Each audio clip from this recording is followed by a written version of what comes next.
Kalian tentu pasti sering mengamati perilaku kalian secara berkali-kali sampai otak kamu sudah hafal dan mengkategorikan perilakumu itu. Contohnya kayak gini. Kamu akan menjadi pribadi yang banyak berbicara dan sering melontarkan lelucon saat kamu bersama keluargamu dibanding dengan kamu yang akan menjadi susah berbicara dan merasa bingung harus mengekspresikan sifat aslimu yang sebenarnya ketika kamu sedang berbicara di depan orang banyak.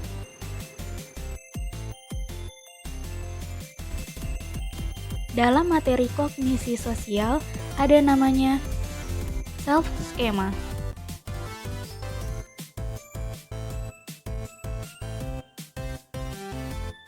Seseorang bisa memiliki berbagai self schema.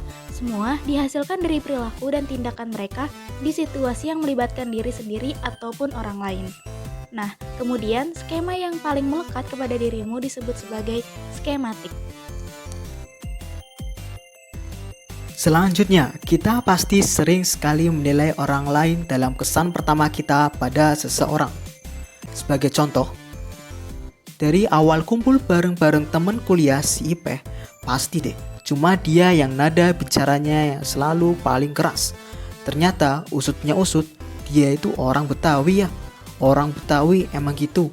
Ternyata kalau berbicara gak bisa suaranya pelan-pelan aja.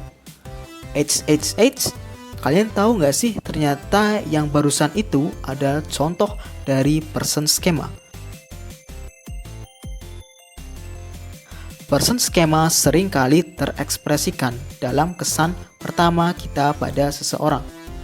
Person schema kita pada sekelompok orang melalui ras atau etnisnya inilah yang sering kita kenali sebagai prejudis yang biasanya bersifat negatif. Person schema adalah skema mengenai bagaimana seorang individu diharapkan berperilaku. Melalui skema selanjutnya, yaitu skema kejadian. Kita akan lebih memahami dan mengingat kejadian untuk mengkaitkannya dengan kejadian yang sedang dialami. Sebagai contohnya, pada saat kamu baru bergabung di sebuah komunitas, kamu mencoba untuk memperkenalkan diri dan mempresentasikan keahliannya, namun tidak berjalan baik karena kamu belum pernah melakukannya sebelumnya. Lalu, pada suatu saat diadakan lomba dan kamu ditunjuk untuk mengikuti audisi lomba tersebut. Pada audisi kali ini, kamu diminta untuk mempresentasikan keahlianmu dan berjalan dengan baik, karena yang dilakukannya kurang lebih mirip saat pengenalan diri saat dulu waktu pertama kali kamu lakukan saat bergabung di komunitas. Selanjutnya ada skema peran. Skema peran yaitu skema yang memuat konsep-konsep tentang norma dan perilaku yang sesuai bagi kelompok orang dari berbagai kategori sosial atau status tertentu. Skema peran ini menunjukkan cara kita yang mengharapkan perilaku tertentu saat memerankan peranan tertentu.